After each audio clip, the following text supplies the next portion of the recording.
Hello बच्चों, कैसे हैं आप सभी। उम्मीद करती हूँ कि आप लोगों ने दो टेक्निक बहुत अच्छे से पढ़ी होगी। एक तो ऑटो रेडियोग्राफी और दूसरी थी आपकी इलेक्ट्रोफोरेसिस। दोनों टेक्निक आप लोगों को बहुत अच्छे से समझ में आई होंगी और आप लोगों ने बहुत ही अच्छे से उसके नोट्स भी बनाए होंगे।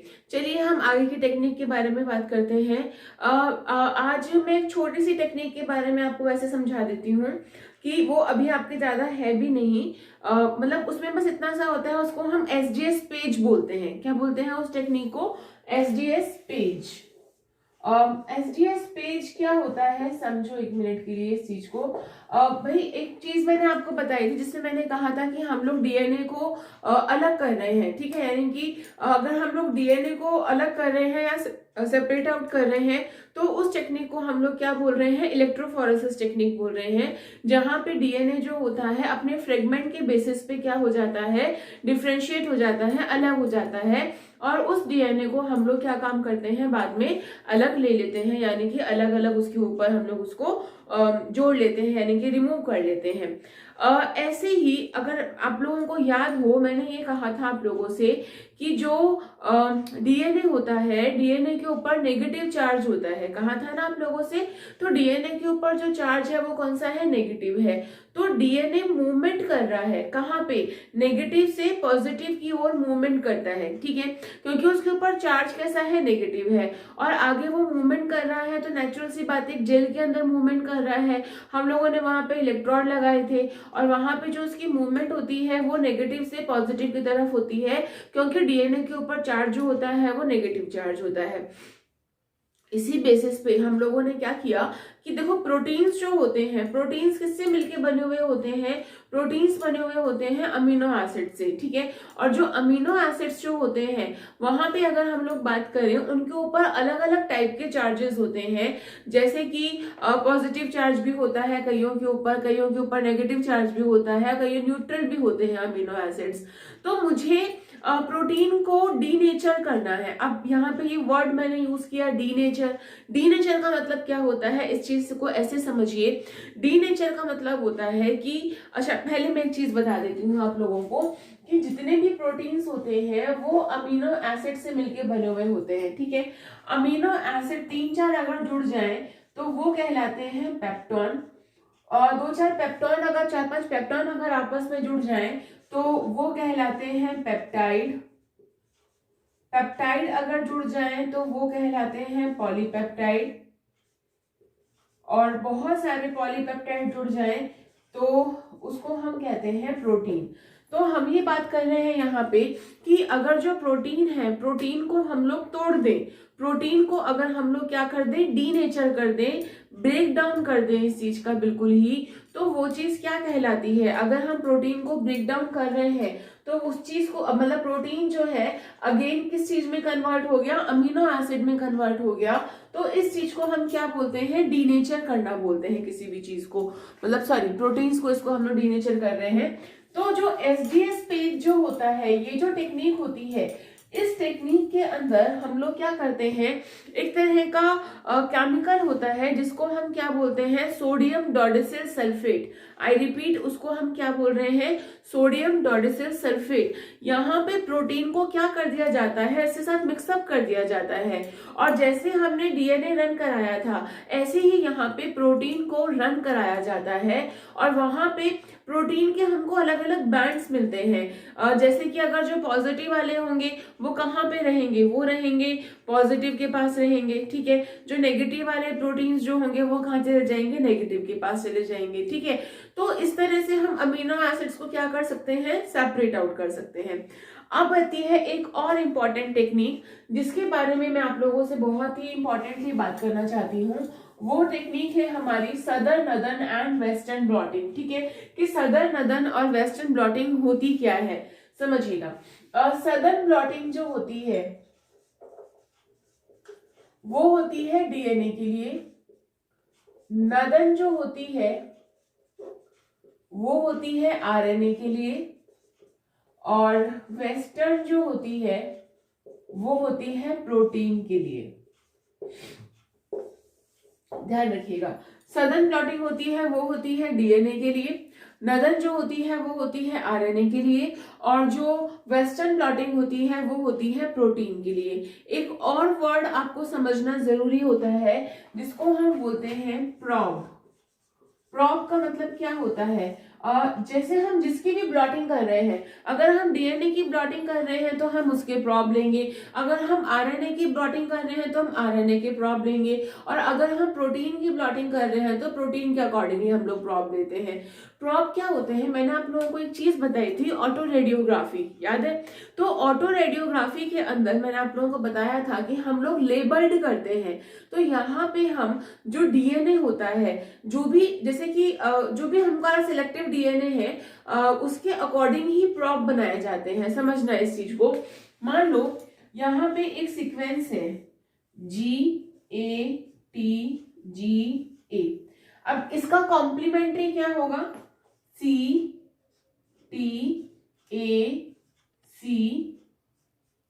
ये इसका कॉम्प्लीमेंट्री होगा। तो मुझे इस वाले डीएनए को ढूंढना है, इतने सारे डीएनए में मुझे ये डीएनए ढूंढना है, तो मैं इसके कॉम्प्लीमेंट्री क्या बना लूंगी? एक प्रॉब बना लूंगी। क्या बना लूंगी? प्रॉब। और इस प्रॉब को हम लोग क्या कर देते हैं? लेबल्ड कर देते हैं। क्या कर देते हैं? लेबल्ड। याद है मैंने कहा था कि P35 जो होता है उससे हम लोग फास्फोरस को लेबल्ड कर सकते हैं। तो डीएनए के अंदर क्या होता है? फास्फोरस प्रेजेंट होता है और वो लेबल्ड हो जाता है और हम लोग उसको इजीली आइडेंटिफाई कर सकते हैं। तो यहाँ पे अगर हम लोग बात कर रहे हैं कि हम लोग प्रॉब को यूज करते हैं। चलिए अब आइए हम देखते हैं कि जो टेक्नोलॉजी है ये है क्या एग्जैक्टली। बेटा इस टेक्नोलॉजी के अंदर हम लोगों को क्या करना है? आप लोगों को एग्रोस या इलेक्ट्रोफोरेसिस मैंने बताया था। अब वहां पे मैंने यहां तक आप लोगों को कहा था कि भाई मेरे पास जो भी डीएनए है उन डीएनए को मैंने क्या कर लिया है? सेपरेट आउट कर लिया है, अलग कर लिया है। ठीक है, अब मुझे उसमें से अपना जीन ऑफ इंटरेस्ट जो है उसको आइडेंटिफाई करना है। ठीक है, इतना सारा डीएनए है, उसमें से मुझे डीएनए का एक फ्रेगमेंट चाहिए और मुझे पता है कि मेरे फ्रेगमेंट में क्या क्या सीक्वेंसेस थे। तो उसी के अकॉर्डिंगली हम लोग यहाँ पे क्या बना लेते हैं? प्रॉब्स बना लेते हैं, और प्रॉब्स को हम लोग क्या कर देते हैं? लेबल्ड कर देते हैं। क्लियर है ये चीज? ठीक है, और इसी चीज को हम लोग ब्लॉटिंग बोलते हैं। अब मेरी बात ध्यान से समझना। भाई सबसे पहले हमने क्या किया? हमने ये क्या है? ये डीएनए है। ठीक है, इसको हमने क्लीवेज कर दिया, इसको हमने तोड़ दिया विद RE का मतलब क्या हो गया? Restriction enzyme. क्या है ये? रिस्ट्रिक्शन एंजाइम के थ्रू हमने क्या किया? इसको हमने कट कर दिया। रिस्ट्रिक्शन एंजाइम के अंदर भी 3 टाइप के रिस्ट्रिक्शन एंजाइम होते हैं। रिस्ट्रिक्शन एंजाइम फर्स्ट, सेकंड और थर्ड। ठीक है, जहां पे हम इनको रिस्ट्रिक्शन एंडोन्यूक्लियस बोलते हैं। क्यों बोलते हैं एंडोन्यूक्लियस? क्योंकि ये मिडिल बीच वाली साइड से ये कट कर देते हैं और हमें स्टिकी एंड्स प्रोवाइड करते हैं। स्टिकी एंड्स का मतलब होता है ये चिपकने वाले एंड्स होते हैं, कॉम्प्लीमेंट्री एंड्स होते हैं। और जो एक होता है एक्सोन्यूक्लियस यानी कि एक्सो रिस्ट्रिक्शन एंजाइम होता है, वो क्या काम करता है? सीधे कट करता है और ब्लंट एंड देता है, जबकि आगे चिपकने के काम में नहीं आता है। चलिए ये मैंने आपको पहले बताया हुआ है। तो सबसे पहले हमने क्या काम किया कि हमने एक छोटा सा काम किया, cleavage with the restriction enzyme. हमने यहाँ पे रिस्ट्रिक्शन एंजाइम से इसको कट कर लिया। कट करने के बाद हमने क्या किया कि इसको हमने यहाँ पे ये कौन सा जेल है? Agarose gel. Agarose gel electrophoresis हम लोगों ने पढ़ा था ना, अपनी लास्ट वाली टेक्निक के अंदर हमने एग्रोस जेल इलेक्ट्रोफोरेसिस पढ़ा था। तो उसी टेक्निक के अकॉर्डिंगली हमने यहाँ पे एग्रोस जेल को हमने क्या किया? यहाँ पे रन कराया। ठीक है, जब हमने यहाँ पे इसको रन कराया तो ये अकॉर्डिंग टू देयर साइज जो है वो क्या हो गया? फ्रिक्शन हो गया। यानी कि हमारा जो डीएनए है भाई, छोटा वाला आगे भागेगा, फिर उससे पीछे वाला और फिर उसके पीछे वाला। तो इस तरह से डीएनए जो होता है वो यहाँ पे रन होता है। तो हमें यहाँ पे डीएनए जो है वो मिल गया था। यहाँ तक तो हम लोग वैसे ही पढ़ चुके हैं। अब मुझे यहाँ पे क्या करना है बेटा? एक यहाँ पे नाइट्रोसेल्यूलोज की मेम्ब्रेन होती है। क्या होती है, नाइट्रोसेल्यूलोज की मेम्ब्रेन होती है। और यहाँ पे अगर हम लोग बात करें इधर की तरफ, नाइट्रोसेल्यूलोज की मेम्ब्रेन क्या काम करती है, समझना इस चीज को। नाइट्रोसेल्यूलोज की मेम्ब्रेन जो होती है, यहाँ पे जो आपके टिश्यूज जो है, ठीक है, यहाँ पे हम लोग क्या करते हैं कि अपने डीएनए को क्या कर लेते हैं, नाइट्रोसेल्यूलोज फिल्टर के ऊपर ले लेते हैं, ठीक है। ये हमारा एग्रोस जेल है और इससे हमने जो डीएनए है वो हमने नाइट्रोसेल्यूलोज की मेम्ब्रेन के ऊपर ले लिया, ठीक है। उसके बाद हम लोग क्या करते हैं कि यहाँ पे डीएनए फ्रेगमेंट पोजीशन आइडेंटिकली, ठीक है, डीएनए फ्रेगमेंट जो है वो इस तरह से इसके ऊपर आ गए, किसके ऊपर आ गए, नाइट्रोसेल्यूलोज के फिल्टर पे आ गए। अब यहाँ पे मैं किसका यूज कर रही हूँ, प्रोब का यूज कर रही हूँ। किसका यूज करेंगे हम लोग, प्रोब का यूज करेंगे। मैंने आप लोगों को पहले भी कहा था कि प्रोब्स क्या होते हैं, प्रोब्स एक तरह के आइडेंटिकल सीक्वेंसेस होते हैं जिनसे मुझे जीन ऑफ इंटरेस्ट को मैं आसानी से पहचान सकती हूँ। तो मैंने क्या काम किया, यहाँ पे मान लो 1 2 3 4, इन चारों के लिए मैंने डीएनए प्रोब बनाए थे, ठीक है। अब ये चारों के चारों क्या करेंगे, मेरे प्रोब के साथ जुड़ जाएंगे, क्योंकि क्यों जुड़ जाएंगे, क्योंकि वो इसके कॉम्प्लीमेंट्री है, ठीक है। और इसे कहाँ पे आ जाएंगे, ये इस वाली इस मेम्ब्रेन पे आ जाएंगे, दूसरी मेम्ब्रेन पे आ जाएंगे। और मैं इसको आइडेंटिफाई कर सकती हूँ, कैसे आइडेंटिफाई कर सकती हूँ, क्योंकि मेरे प्रोब जो है वो क्या होंगे, रेडियो लेबल्ड होंगे, तो आसानी से मैं इनको आइडेंटिफाई कर सकती हूँ और सेपरेट आउट कर सकती हूँ। तो इस तरह की टेक्निक क्या कहलाती है, सदर्न ब्लॉटिंग कहलाती है। एक बार इसका स्क्रीनशॉट ले लो, फिर आगे मैं इसको और डिटेल में समझाती हूँ आपको।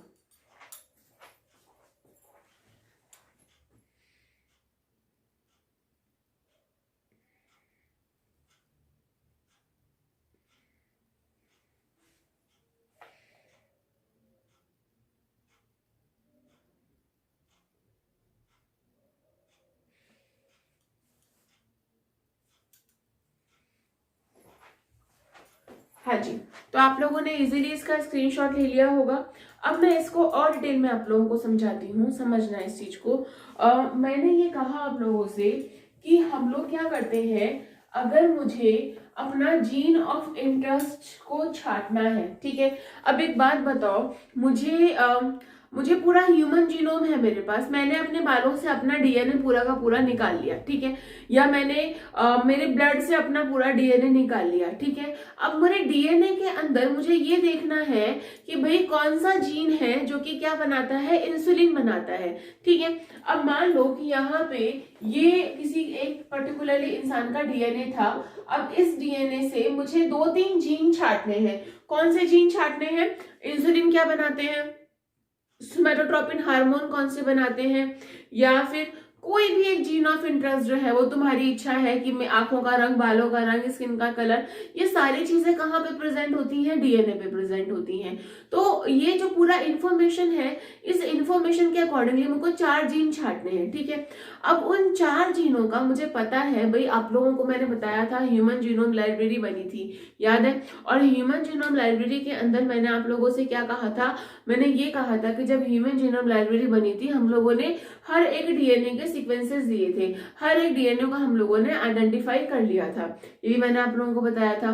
तो भाई मुझे पता है कि वो सीक्वेंसेस क्या हैं, और उन्हीं सीक्वेंसेस के अकॉर्डिंगली मैंने क्या बना लिए, प्रॉप बना लिए, जिन प्रॉप को मैंने क्या काम किया, रेडियो लेबल्ड कर लिया, ठीक है। अब मेरे को जीन छांटने हैं साहब। अब जीन छांटने के लिए मैंने क्या किया, पहले डीएनए को क्लीव करा दिया with the help of restriction enzyme. जब डीएनए क्लीव हो गया, कट हो गया, तो नेचुरल सी बात है छोटे छोटे टुकड़ों में कट जाएगा, और वहां पे हम क्या करेंगे, उसका इलेक्ट्रोफोरेसिस कर लेंगे। किस पे करते हैं, एग्रोस जेल पे करते हैं। सो हम लोगों ने क्या किया, उसका एग्रोस जेल पे इलेक्ट्रोफोरेसिस कर दिया। अब यहाँ पे एक नाइट्रोसेल्यूलोज की मेम्ब्रेन आती है, और उस मेम्ब्रेन पे मैंने वो सारे डीएनए को वापस ले लिया, ठीक है, ले लिया साहब। अब मैंने क्या किया कि मुझे जो जीन मेरे आइडेंटिफाई करने थे उनको मैंने हाइब्रिडाइज कराया डीएनए प्रोब से। डीएनए प्रोब कौन सा वाला, वो जीन ऑफ इंटरेस्ट जो मुझे चाहिए था, ठीक है। तो इनसे बाइंड कौन होगा, जो कॉम्प्लीमेंट्री होगा। डीएनए के दो स्ट्रैंड होते हैं और दोनों कॉम्प्लीमेंट्री होते हैं, तो मैंने यहाँ पे वो डीएनए रखा जो कि मेरे डीएनए के साथ में कॉम्प्लीमेंट्री होगा, जो जीएन ऑफ इंटरेस्ट मुझे चाहिए उसके साथ में वो कॉम्प्लीमेंट्री होगा। तो अब वो उसके साथ में जाके बाइंड कर लेगा। और फिर क्या करते हैं हम लोग, ऑटो रेडियोग्राफी, ये मैंने आपको बताया ही था, क्योंकि जो भी हम लोग प्रॉब को यूज करेंगे वो सारे के सारे प्रॉब कैसे होंगे, वो सारे के सारे प्रॉब होंगे वेल लेबल्ड, ठीक है। और वो जो लेबलिंग हम लोग करते हैं वो किसी भी एक रेडियो एक्टिव एलिमेंट से करते हैं, और यहाँ पे हमने वो रेडियो एक्टिव एलिमेंट क्या यूज किया है, फास्फोरस 35 हम लोगों ने इसके लिए यूज किया है, ठीक है। तो अगर हम आरएनए और डीएनए की कर रहे हैं, अगर डीएनए की कर रहे हैं तो उस ब्लॉटिंग टेक्निक को हम लोग क्या बोलते हैं, सदर्न ब्लॉटिंग टेक्निक बोलते हैं। अगर हम लोग आरएनए की कर रहे हैं तो उसको हम क्या बोलेंगे, नदर ब्लॉटिंग टेक्निक बोलेंगे। अगर हम लोग प्रोटीन का यूज कर रहे हैं तो उसको हम लोग क्या बोलेंगे, वेस्टर्न ब्लॉटिंग टेक्निक बोलेंगे। तो अगर मैंने यहाँ पे प्रॉब लूंगी किसके लिए, डीएनए के लिए, तो याद करो मैंने क्या कहा था, P35। और अगर मुझे प्रोटीन के लिए चाहिए और मुझे ऐसे प्रोटीन चाहिए जिनके साथ में, जिनके अंदर जो अमीनो एसिड्स है उनके अंदर सल्फर प्रेजेंट हो, तो उसके लिए मैं क्या यूज करूंगी, S32, सल्फर 32 को हम लोग यूज कर लेंगे। तो अगर हम बात करें कि इसी चीज को हम लोग क्या बोल रहे हैं, इसी चीज को हम लोग बोल रहे हैं जिसको हम ब्लॉटिंग टेक्निक बोलते हैं, क्योंकि यहाँ पे हम लोग यूज क्या कर रहे हैं, नाइट्रोसेलुलोज की मेम्ब्रेन को यूज कर रहे हैं, और उस मेम्ब्रेन को यूज करके आगे हम उसको आगे फर्दर यूज कर, नाइट्रोसेलुलोज की मेम्ब्रेन को यूज करके ही हम हाइब्रिडाइजेशन कर रहे हैं। इसीलिए इस टेक्निक को हम लोग क्या बोलते हैं, ब्लॉटिंग टेक्निक बोलते हैं। तो उम्मीद करती हूँ कि आप लोगों को ये बहुत अच्छे से समझ में आया होगा कि ब्लॉटिंग टेक्निक क्या होती है। अगले वीडियो के अंदर आपके बुक में शॉर्ट एंड सम अप में बहुत सारी टेक्निक्स दी हुई हैं, जहां पे मैं आप लोगों को ऑलमोस्ट सारे टेक्निक्स के बारे में बताऊंगी, ताकि हम लोग कल जो है मतलब परसों जो है हमारा नया चैप्टर जो है वो स्टार्ट कर सके। Thank you so much for watching. अच्छे से पढ़िए, कोई प्रॉब्लम है तो प्लीज कमेंट करिएगा। Thank you so much.